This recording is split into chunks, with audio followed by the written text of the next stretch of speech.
This episode of Techzilla is sponsored by Bex, different by choice, Domain.com, and GoToMeeting. Coming up on today's show, PC Mag HD analyst Robert Heron joins us today, so we packed in your HDTV questions, including tips on replacing an LCD screen, calibration inquiries, and just a little bit of Blu-ray for kicks. So shut off that RPG, clear a path through those empty cans, and make your way to the couch, because Techzilla starts now.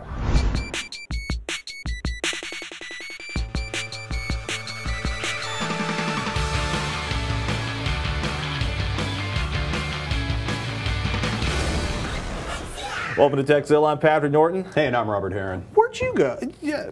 Oh, duh. Veronica's out this week enjoying herself at the Tokyo Game Show, out in the land of the rising sun, not, as online rubers claim, sitting in a bathroom at a Taco Bell in Stockton trying to rent a brand new smart car from a radio station. So, we got PC Mag's HDTV maven and host of DL.TV to fill in with her. This just feels familiar. A little deja vu? A little bit. I think we were on opposite sides of the table, though. Maybe, but it's a new table. It's an exciting new new different table. day. Oh my goodness. So the first question we got to fire off at you that we get a lot. Okay. What HD TVs or HD gear should people be watching out for this fall? What is, like, you know, what's your favorite, like, $1,000, $2,000, $1 billion? I mean, what's got you stoked about HD TV right now? If money's no object, you just go right to the Pioneer store and look at the Pioneer Kuro. Their new PDP 5020 is their 50-inch version. And they is this the super black one that I saw you with the little thin line of drool out the side of your mouth at CES? That's the one. This is the second generation version of that panel. So they've not only improved that already luscious black level, made it even darker and richer, but they've also improved power efficiency as well. They've actually reduced the amount of wattage the darn thing consumes. So. Why does a luscious black level get you excited? A couple of reasons. One, there's a couple of specifics about that Pioneer panel, but if black is really, really dark, colors will look more saturated to the human eye, and also that's directly related to the contrast ratio of the panel. So you're getting better contrast, but at the same time, things like color and detail will appear more punchy, more saturated. When you say price is no object, the 50-inch version of is what, like $9,000? That's true. Saying it's price no object is really a misnomer nowadays. There's so much competition out there among all the manufacturers that this isn't Pioneer's elite model. They do have a stepped up version. They actually have a signature series that's even more so. That's even juicier in certain ways. It is. It truly is. But this is their least expensive 1080p panel, and it is competitively priced against other major manufacturers like Samsung and Panasonic. It's under $3,000. Yes, online right now with free shipping. Woohoo! I like that. From one of my favorite online retailers. So for everybody out there who's panicking because the market's crashed and their house is worth like a quarter of what it was 3 weeks ago, and they're not going to be able to get the ARM to, you know what I mean? What do you recommend for people at like the $1,000, $2,000, sub $1,000 scale? There are a lot of good options out there right now. Vizio just launched their new line of XVT 120 Hertz panels, LCD technology. That's their first introduction of 120 Hertz panels for LCD technology, and that gives you the improved detail with scenes containing motion, which is just about every kind of video there is. But the other deal is that, as always, Vizio is maintaining really competitive pricing of these panels. They're available in 42 and 47-inch versions, and they're at your big membership stores like your Costco and your Sam's Club and others. Costco's got like 4 different panels from Vizio between like 47 and 50 inches. They also have some new 1080p plasma TVs coming from Vizio as well that should be competitively priced. I tested the new 42-inch panel in my lab, and the only thing I would be critical about it was essentially its movie mode. It wasn't as optimized as I liked, and its 120 Hertz technology will occasionally introduce a glitch in the picture that, if you're looking for it and you know what to look for, it's a little bit distracting. Is the 120 Hertz essentially like frame doubling over the content that's on like a Blu-ray disc or over the air? There's several ways of doing it that the manufacturers look at. Usually it's inserted interpolated frames, so you're taking a 60 frames per second and you're sticking an extra frame in between each frame to get it up to 120 Hertz. They do motion estimation. Usually it's an engine, chip-based engine that's just looking at the scene going, hey, we think the object's going to move this way. We're going to create this frame out of the 2 frames surrounding it using that information, and some works better than others. Also, there is simply just doubling or tripling or quadrupling or quintupling the frames. So if you're dealing with, say, a 24p video like Blu-ray, you can just multiply that by 5, show each frame 5 times to get it to 120 Hertz. That gives you a real cinema-like viewing experience. It's not that ultra smooth motion that you get with the interpolated, but if you're a film nut and you really like that slightly lower frame rate look. Right, it's more filmish. Yes, exactly. I like that thought. So we fire up the viewer questions? Why not? We got this email from Mike who wanted to know, when I bought my 42-inch Panasonic plasma, someone at Best Buy told me I should have it calibrated. For $300 it would extend the life of my TV and I will save on my power bill. My question is, do I need to get it calibrated? Will it extend the life of my TV, and are there less expensive alternatives if I do? Does it come with ponies? Oh my God, of course ponies! They do. In the box, little furry ones, and lots of them. I smell the hard sell of the unnecessary service here, or at least, like, what's the point of calibration? Why do you calibrate a monitor? A few reasons. One, to get the most accurate picture possible out of the TV. There's so much variance in terms of the parts used, even within the same model from different specific sets. You'll see differences in the picture from one model to the other. That's just a given of the beast in terms of manufacturing. Plus, the way they send it to the retail store with the blues and the whites pumped up through the ceiling to make it pop is actually nothing like the video is actually supposed to look like. No, no. And there's usually one setting on the TV that is closest to the ideal, but maybe you're not sure what that is. And maybe you want somebody to go through all the other settings in the TV to ensure that everything is configured properly. I mean, believe it or not, a lot of these TVs ship, more than a share ship with settings that aren't quite right, or guess what, they left something turned off that should have been turned on that affects usually scene detail. I mean, it's one of the first things you do when you're testing an HDTV. I mean, you actually calibrate it the way it's supposed to be. That's part of it. I also take a look at exactly how it is right out of the box, because 99% of the time, if a person buys a TV, odds are they're just simply going to take it out of the box and plug it in and go with it right from there. And that's where power savings can come into handy, because simply by calibrating it, you tend to usually lower the overall brightness of the picture. Because you're turning the backlight down? If it's an LCD technology, certainly. Or even with the case of plasmas, you can get into a picture mode where the whites just aren't being driven as hard, because perhaps you're in a dark environment where you don't need that extra light. So I grok that if I turn the backlight down, I'm going to use less power, right? Totally. The backlight probably consumes most of the power of the flat panel. It's directly related. What about the whole extending the life of the panel? That also is usually the case. In particular for LCDs, the less you run, or the less amped up you run that backlighting system, the longer it's going to last. It's a fluorescent tube system in most cases, so if you can run it at a lower level, it will extend the life of it. But we're also talking, like, they typically have a half-life of around 60,000 hours. So, or in the case of LCD panels, it's more about when the bulb is rated until it'll just burn out. But and that's the low end, so it could go up from there. So, you know, sure, you will save some power. Divided by 24, divided by 7, divided by 52. But if you can get away with a lowered backlight setting, particularly on LCDs, definitely always do that. Because it can cut the power consumption by 2/3. I have to apologize to the Best Buy employee right now. How much should it cost, though? A pro calibration can start at $300. I have been in Best Buy. I have listened to that pitch. I really wonder what it is that they charge for $300, because in the case of Panasonic plasmas, ideally, a good calibrator will go into the service menus of that TV, internal hidden menus, and deal with specific settings related to picture output. And I don't believe, they may have one or two guys in their region that are certified to do that kind of work, but I don't think your average Geek Squad calibrator is going to come out and get into the service menus and get things where they should be. Is there a certification people should look for? Like, you know, don't touch my television unless you have this? ISF, Imaging Science Foundation, is one of the originals in terms of original companies that started training people to do this kind of work and coming up with a set of standards. Like, hey, look, this is what they do in film production. We should try to mimic that kind of look for the picture setup on the television as well, to make it look the same. And so they've been doing it for probably longer than anyone. However, you simply take a test to get that certification. It doesn't say exactly, that certification doesn't say, hey, I've been out in the field and I've looked at 30, 40 different of the same TVs, and I know in and out what's going on. Just means you took the test and passed it. Totally. And in the case of, there's another company called THX. They also do a certification process that I've been through, and I found that much more challenging because of the testing process. It was far more strenuous. And it was like you were in a room with a television and a screwdriver. It was hard to pass, and even I had to take it a few times before I finally passed that one. But that's a scary concept. It is. Is it worth it? I think in this person's case, $300 on a 42-inch panel, that's a significant percentage of the price of the TV anyway. I would say just, if you've changed anything, reset it, go back to your picture, your movie mode maybe, for nighttime viewing, and the standard or maybe a vivid mode for that bright, extra bright daytime viewing. Don't worry about it. Question before we cut out. Is there some sort of consumer grade HD, TV tuning disc you can get?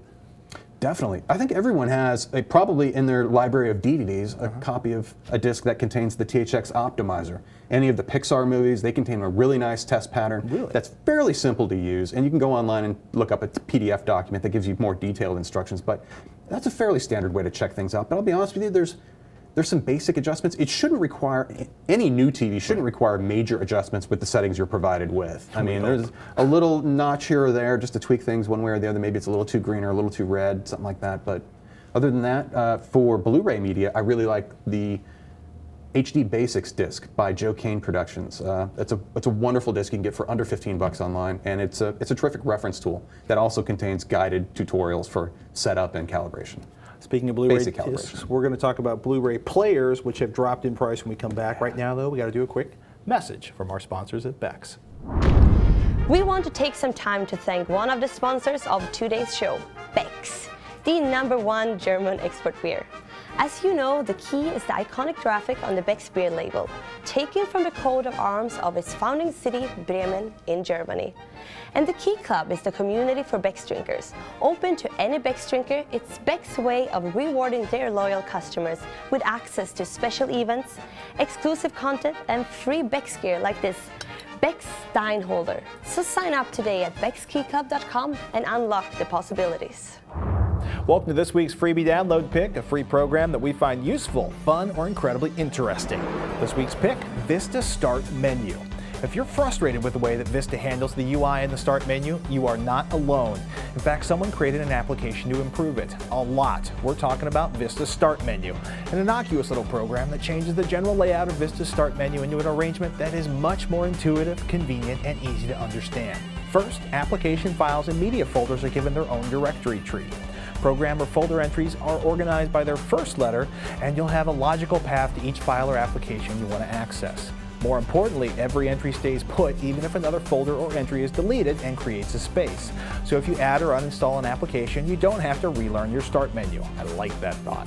Additional features include a resizable menu, icon enlarger, and highlighting of new programs. Do you want a better interface for the Start menu in Vista? You should give Vista Start Menu a try. Up next, a bit of a Blu-ray conundrum. Winston's got a tough question, at least if you believe the PS3 is one of the best options for playing Blu-ray movies. He writes, I am looking for a good Blu-ray player other than the PS3. Winston. What do you think, Robert? I know Sony and Samsung have sub-Blu, like the legitimate vendors have sub-$300 Blu-ray players now. Yeah, if you look at last year's models, they're all under the $300 point now, except for a couple of the really premium models. In particular, if you're looking for multi-channel analog output, that's going to cost you more on a player, because the least expensive new players now sacrifice 5.1 analog out in favor of just the digital outputs. Okay, Dolby True or connecting to an older receiver, I would want the analog outputs. You would to get true lossless quality. Now, if you're willing to just simply take a slight downgrade, depending on how good your ears are, to the, say, like a Dolby Digital quality, that would be output through your standard digital outputs as well. So your HDMI cable, your SPDIF. HDMI is what you'd use to transport a bit stream or decoded audio for, say, Dolby Digital or DTS HD. So a lot of the first generation Blu-ray disc players are not firmware upgradable to the latest Blu-ray discs, or are they incredibly difficult to actually add the features from the latest Blu-ray discs? I've heard you rant on this before. It's a spec that's constantly changing. So if you're really into, it's not done. No, well, it's pretty well hammered out now, and finally we're starting to see players that support the latest features. There were 2 additions to the Blu-ray spec.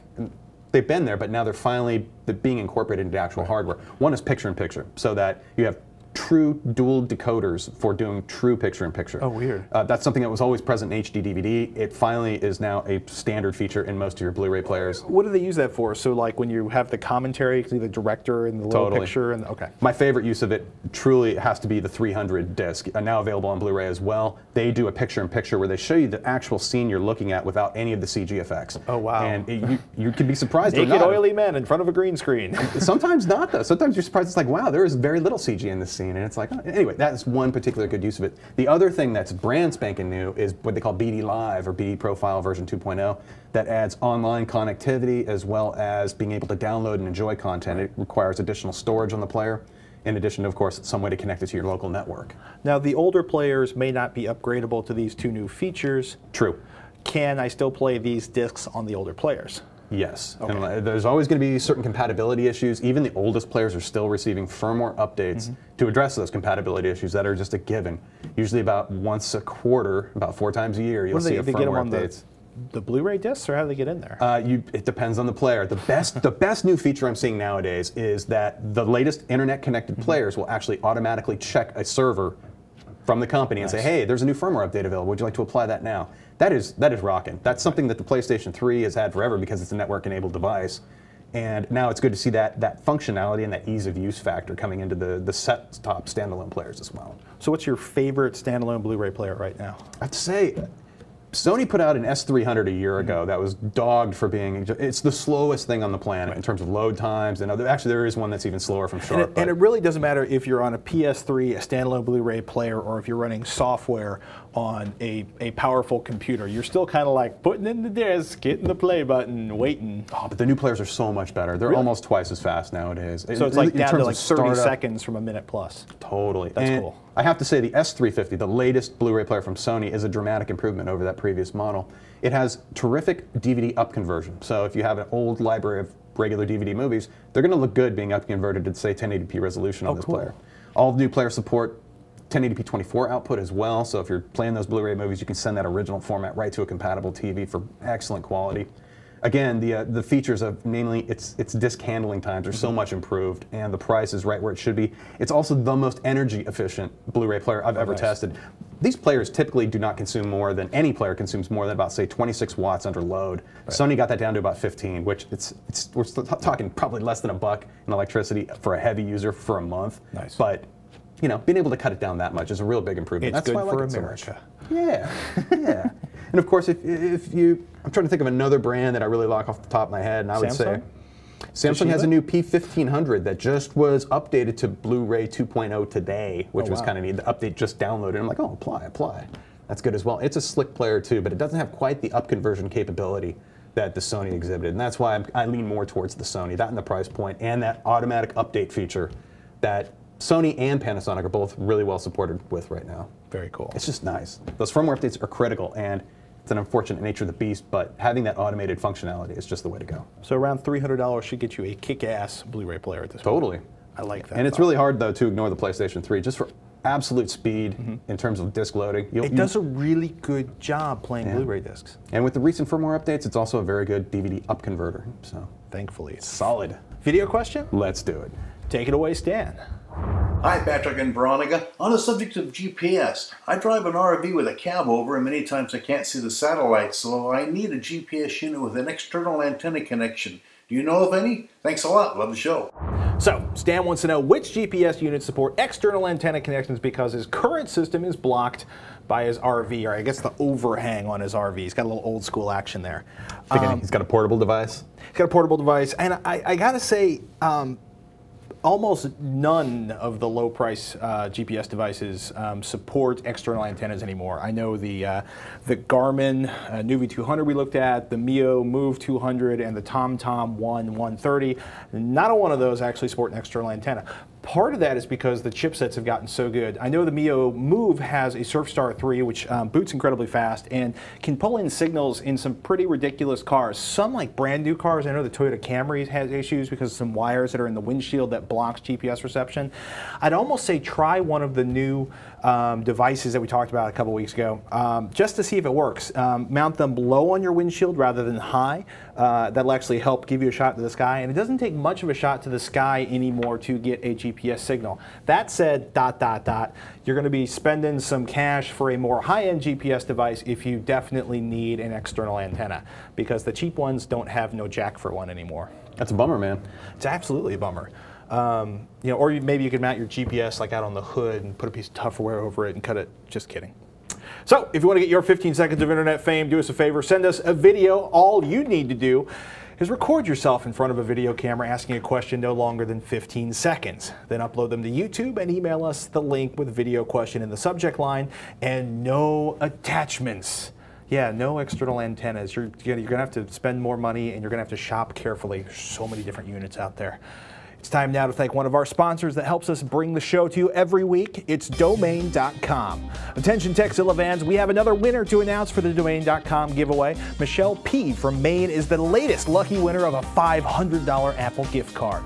Now it's your turn. Register new domains or transfer your existing domains. You're going to be automatically entered into Domain.com's bi-weekly drawing. And because you're a fan, we got the hookup for you. If you use the coupon code TEK1, that's TEK1, you're going to score 25% off on domain registrations, private registrations, and web hosting. It is a great deal, and you get a chance to win a $500 Apple gift card.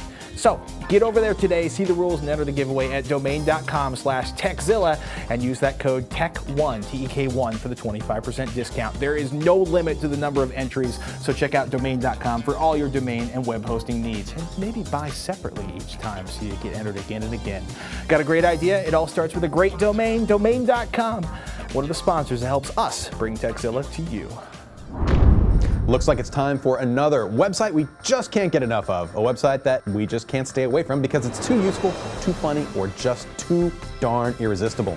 This week's pick, avsforum.com. I live for great HDTV. I love superb image quality, surround sound, and incredibly well-encoded content. And I love to debate the ins and outs of what makes HDTV great. Or I'll bet to fix the, I don't know, surprises of bleeding-edge home theater technology, like Blu-ray incompatibility, or making Dolby Digital True HD do its stuff. That's why I spend quality time at avsforum.com. Sure, there are some clueless kooks on there that are more than willing to quote-unquote review a product they've never touched. And there are a ton of audio and visual enthusiasts with good advice on everything from upscaling DVD players to cabling issues to, well, if it's likely to be a home theater issue, recycling old Laserdisc movies, anyone? Well, there's somebody out there that's just as curious as you are. Or better yet, someone has already solved the problem. www.avsforum.com. It's free, it's full of great info and honest opinions. Check it out.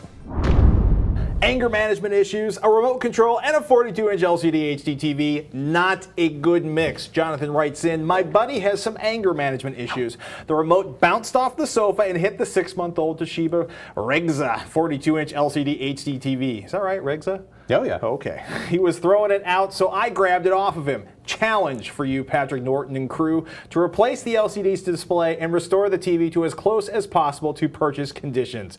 Jonathan in lovely Prospect Park, Pennsylvania. 1.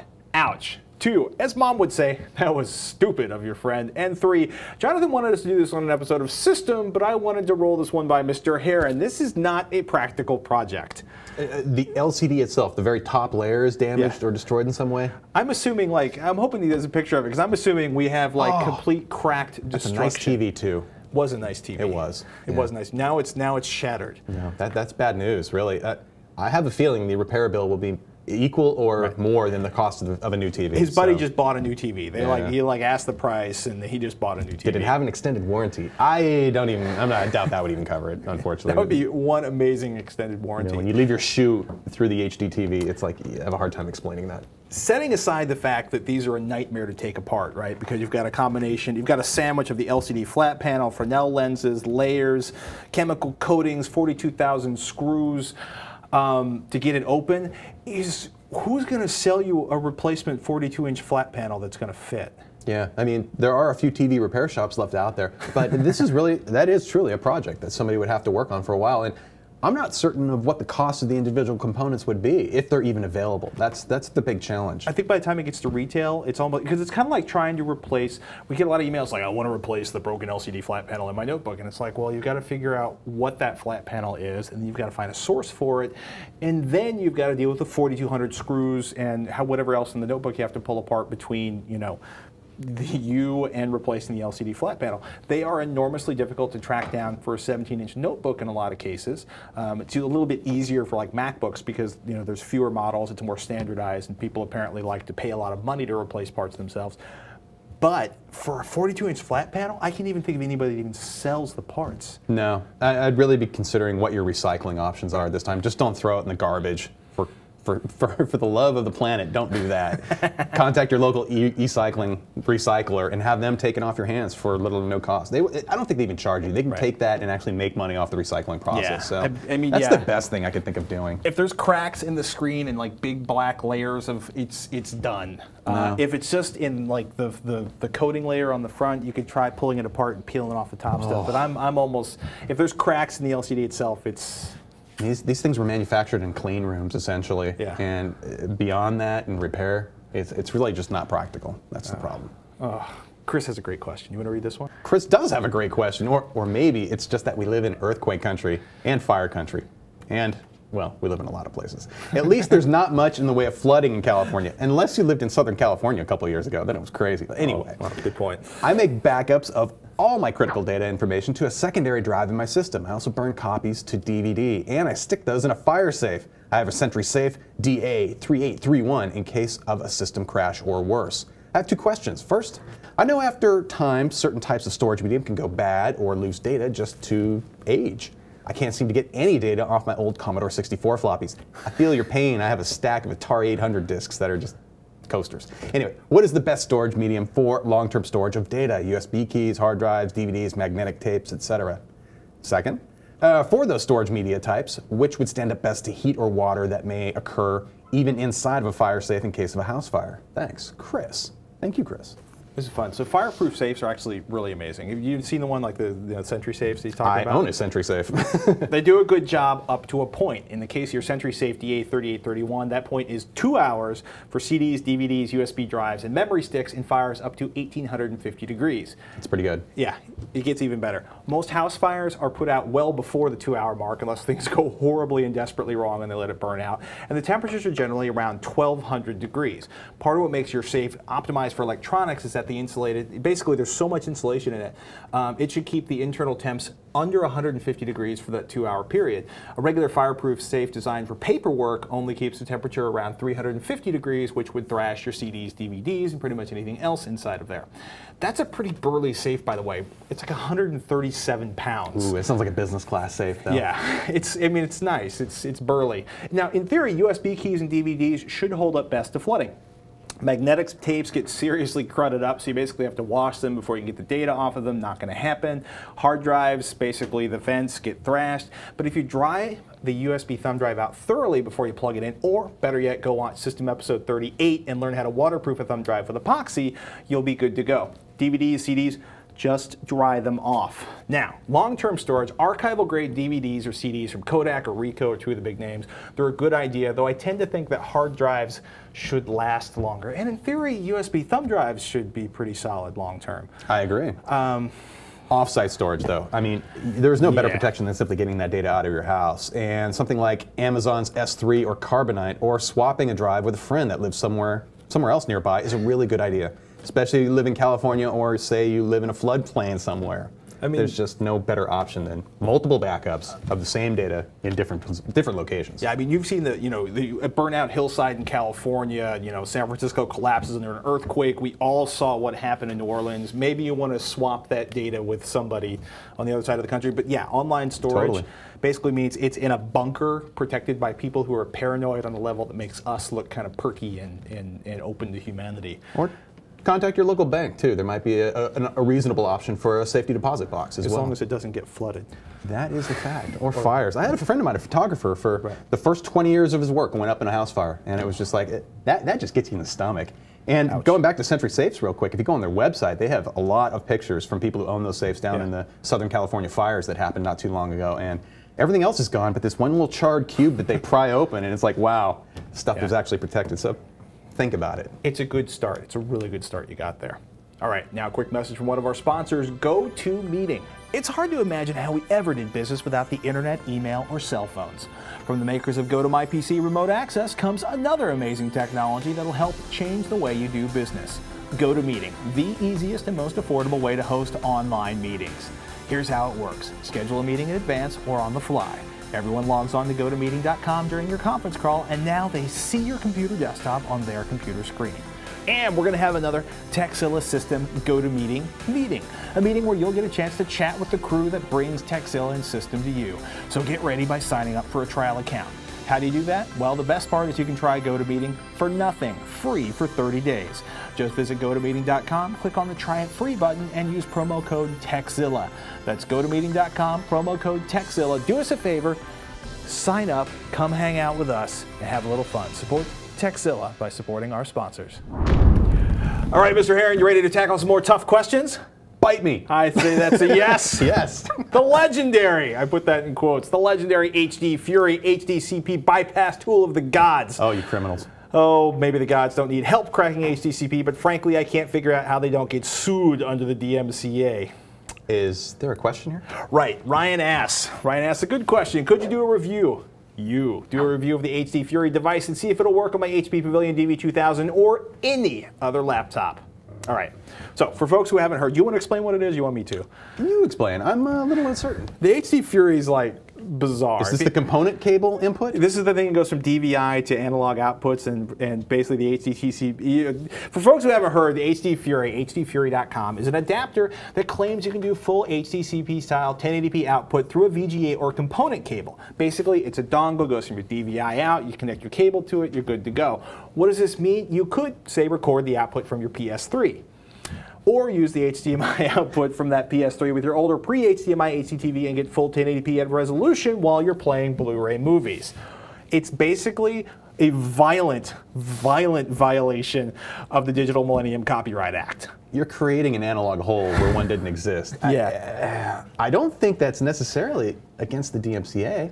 Well, they somehow have a crypto chip on that product that can take that encrypted signal and decrypt it. It's probably not a welcome product by the industry. But in theory, right, the whole point of like Blu-ray plus HDCP equals 1080p on an encrypted HDMI stream or a grossly reduced resolution like 954 by something for analog 1080i. Okay, 720p. So they aren't doing the full downgrade on HDCP? On no Blu-ray player that I'm currently aware of. Nothing that's out there right now. Okay, so they have the option to do that, but they're just not doing it yet. It's very, very unlikely that'll ever happen. It's good to know. Yeah. So a lot of people actually, AVS forums, talked about them earlier, there's like 4,000 entry-long threads on this. A lot of people actually own the devices and like them. Yes, you got a DVI output on your notebook. Or for older HDTVs that might not have an HDCP-enabled digital input for that kind of thing. And that sounds like it might be a really good solution if you're looking to hang on to that TV a little bit longer or whatever type of display device it is. That would definitely be a very cool use for it. So probably not a violation of the DMCA, or you know what? Who knows? I am no expert. I was just wondering, like, it just seemed like— You're not going to kick your door in over this one. No. The man is not coming to get you. Does it work? Yes. Is it available? As far as we know, and a ton of people over at AVS Forum have been using them and seem to be pretty happy with them. You are doing a digital to analog conversion, so there is a minor bit of softening of the picture, depending on the quality of the components used. A soft picture better than no picture. Indeed. Indeed it is. One more question? Yeah. All right, we got one now from Adam in Oklahoma who writes in, the tube on my 3-year-old 27-inch standard definition TV quit on me. It was going to cost me $800 to get it fixed, so I purchased a 32-inch JVC LCD HDTV that supports 1080i, has 3 HDMI, 2 component, and 2 composite inputs. I am a newbie at HDTV. All of my equipment is SD except for my Xbox 360. Is there a component to composite to HDMI converter that actually works, or should I just use the component and composite ports for my DVR, DVD player, and my Xbox 360? Adam. Exactly, the last part in particular. The TV has a built-in digital or analog to digital converter just by using the component video inputs on the TV. You won't do any better using a standalone product that makes that conversion outside of the TV set.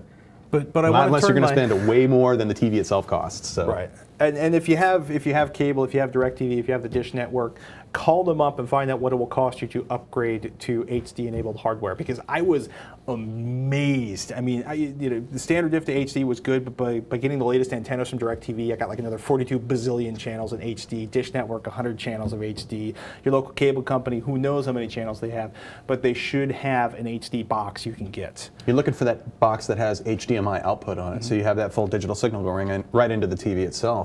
Yeah. Now, for any other devices that you're connecting, standard def products, if you have an option of different outputs on those products, you really want to stick with the best available connection. The worst connection is composite video, the yellow cable. That single yellow cable's freaking evil. Just avoid that like the plague. If you're lucky enough to also have an S-video output on that same product, use that every stinking time, because that is as close to component video quality as you're going to get. It actually has the same detail as component video. It just lacks some of the color information. So the color's not quite the equal of, say, a true component output from an analog style device. Right. So HDMI, probably the best, component split for a 1080i, 1080p 720, probably the next step down. If you live to watch DVDs, with 32-inch flat panel, I'd say probably no point in getting a Blu-ray player.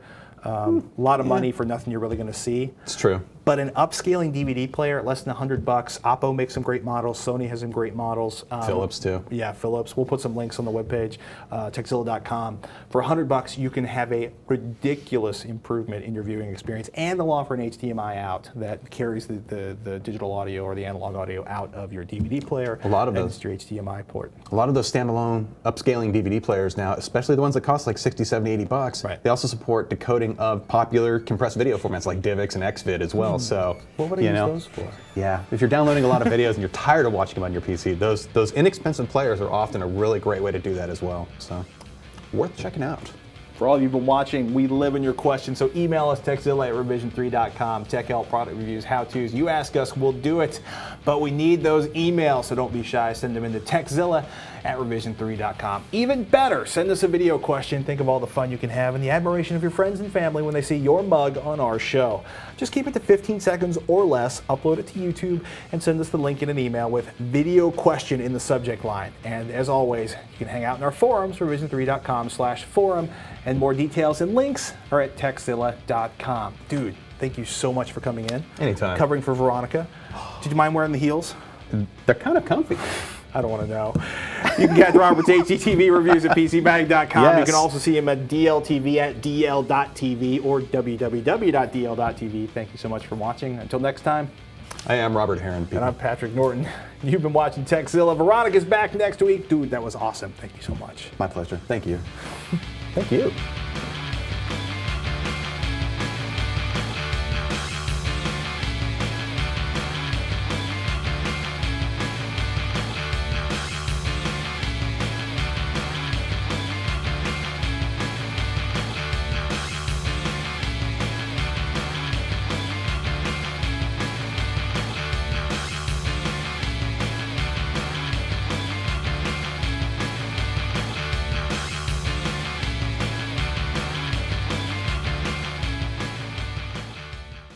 Mike has some calibration questions. When I bought my 42-inch excuse me, You read like I do. Panasonic Plasma, avsforums.com. I live for great HDTV. Oh, jeez, I'm sorry. Okay, I've got this. This is all. Chris has a great question. You want to read this one? Yeah, let's take a look at that. What is the question? Oh, where am I? Scroll down. Oh.